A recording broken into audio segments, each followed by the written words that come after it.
بسم الله الرحمن الرحيم والحمد هو الوصف بالجميل على الجميل الاختياري حقيقة أو حكما كصفات الباري تعالى، واللام فيه للجنس أو للاستغراق، ويحتمل أن يكون للعهد إشارة إلى الحمد المحبوب والمرضى له تعالى المذكور في قوله عليه السلام: الحمد لله أضعاف ما حمده جميع خلقه كما يحبه ويرضاه. بس بسم اللہ الرحمن الرحیم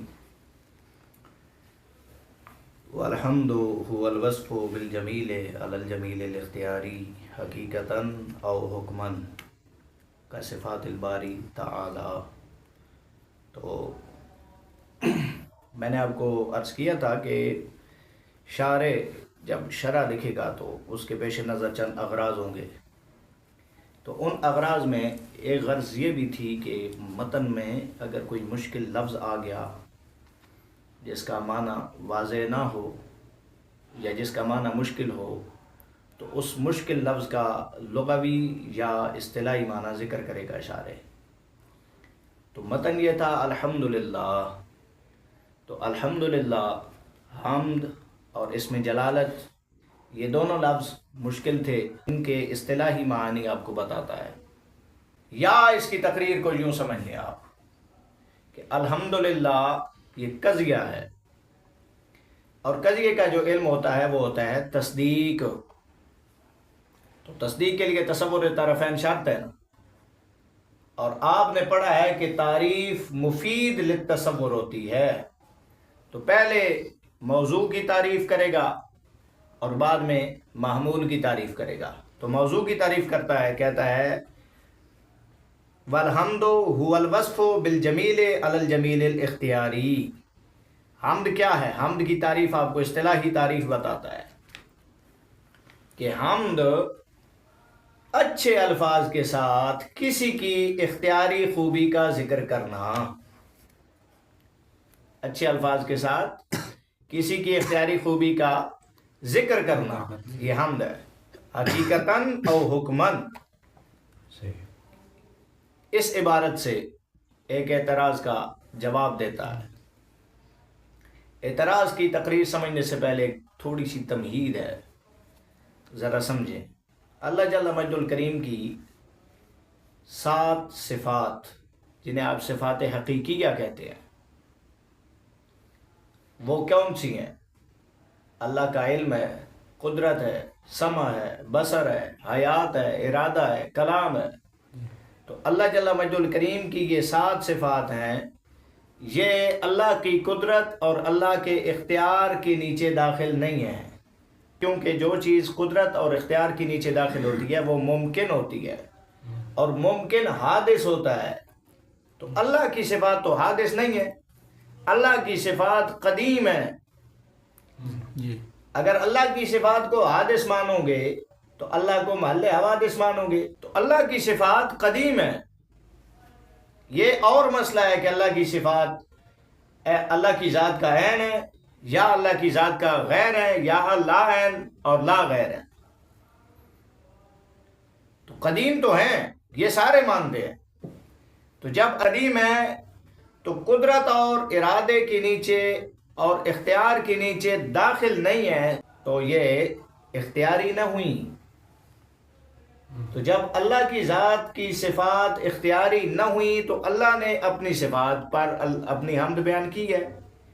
اسی طریقے سے اللہ کے بندوں نے بھی اللہ کی صفات حقیقیہ پر اللہ کی حمد بیان کی ہے۔ تو اعتراض یہ ہوتا ہے کہ یہ حمد کی جو تعریف ہے یہ اپنے افراد کو جامع نہیں ہے۔ کیوں؟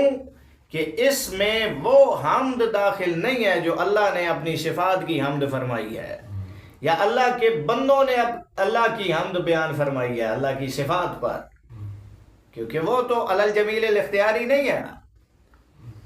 سمجھ آ گئی یا نہیں؟ تو یہ اعتراض ہوتا تھا۔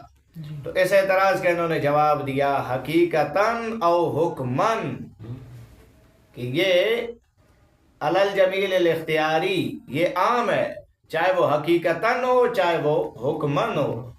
حقیقتاً جس طریقے سے ہماری صفات ہیں کہ ہمارے قدرت اور اختیار کے نیچے داخل ہے، اور حکمن کا مطلب یہ ہے کہ وہ جو موصوف ہے اس کی قدرت اور اختیار کے نیچے تو داخل نہ ہوں، لیکن اس کا جو موصوف ہے وہ ان صفات میں کسی اور کا محتاج بھی نہ ہو، بلکہ وہ مستقل بالذات ہو۔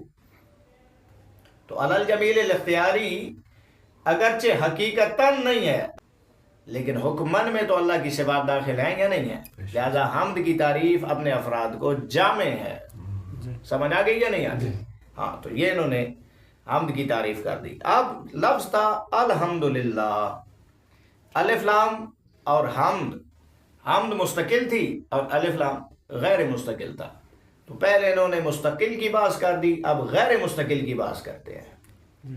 یہ جو الحمد پر الف لام ہے، یہ لام کون سا ہے؟ تو اس کے بارے میں کہتے ہیں 3 مذہب ہے۔ پہلا مذہب ہے واللام فیہ للجنس۔ پہلا مذہب علامہ تفتزانی رحمہ اللہ کا ہے، وہ فرماتے ہیں الحمدللہ پر جو الف لام ہے وہ جنس کا ہے۔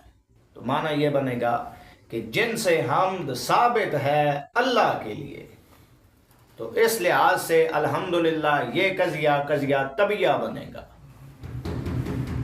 اول الاستغراق یا الف لام استغراقی ہے، اور یہ مذہب ہے میر سید شریف علی جرجانی رحمہ اللہ کا۔ تو اس اعتبار سے معنی یہ بنے گا کہ حمد کا ہر فرد خاص ہے اللہ کے لیے، یہ ثابت ہے اللہ کے لیے، تو اس اعتبار سے یہ قضیہ معصورہ بنے گا۔ اور وَيَحْتَمِلُ أَن يَكُونَ لِلْعَہْدِ، یہ بھی احتمال ہے کہ یہ الف لام عہد خارجی کا ہو۔ سمجھ آئی یا نہیں؟ تو یہ بعض محققین کا مذہب ہے، تو اس سے پھر وہ موحود یعنی وہ خاص حمد مراد ہوگی جو اللہ نے اپنی صفات کی حمد بیان فرمائی، یا اللہ کے بندوں نے اللہ کی خاص حمد بیان فرمائی، جس طریقے سے حضور نبی کریم علیہ الصلوۃ والتسلیم کا فرمان علی شان انہوں نے ذکر کیا ہے الحمدللہ اضعاف ما حمدہ جمیع خلقہ کما یحبہ ویرضاہ، کہ جتنی مخلوق ہے اللہ کی، اس نے اللہ کی جتنی حمد کی ہے، اس حمد سے بھی دگنا حمد اللہ کے لیے ہو، وہ حمد جو اللہ پسند کرے اور جس حمد سے اللہ راضی ہو۔ سمجھ آئی کیا نہیں؟ تو اس سے وہ خاص حمد مراد ہوگی جس پر اللہ جس کو پسند کرے حمد کو اور جس سے اللہ راضی ہو، تو وہ خاص حمد مراد ہوگی۔ اب اس پر ایک اعتراض ہے۔ اعتراض یہ سمجھو کہ محققین کا جب انہوں نے مذہب ذکر کیا تو کہا وَيَحْتَمِلُ أَن يَكُونَ لِلْعَہْدِ،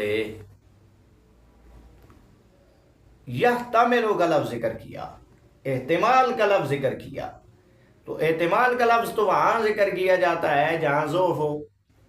تو محققین کے مذہب میں کون سا ضعف تھا کہ ان کے مذہب کو انہوں نے یحتمل سے ذکر کیا؟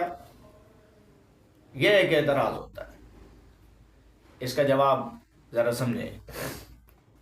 ضعف اس اعتبار سے ہے اس میں کہ اگر الف لام عہد خارجی کا ہو تو ایک خاص حمد مراد ہوگی، باقی ساری حمد مراد نہیں ہوں گی، تو وہ باقی جتنی محامد ہیں وہ ساری نکل جائیں گی، تو اس اعتبار سے تو اس حمد میں ضعف ہو گیا نا جی۔ برخلاف استغراق اور لام جنس لے لو تو اس میں وہ تمام محامد بھی شامل ہو جائیں گی اور یہ خاص حمد بھی شامل ہو جائے گی، تو لہذا ضعف اس اعتبار سے ہے۔ اس لیے انہوں نے وَيَحْتَمِلُ أَن يَكُونَ لِلْعَہْدِ اس سے اس عبارت کو، اس مذہب کو یحتمل سے ذکر کیا ہے۔ سمجھ آ گئی ہے یا نہیں؟ چلیے میاں۔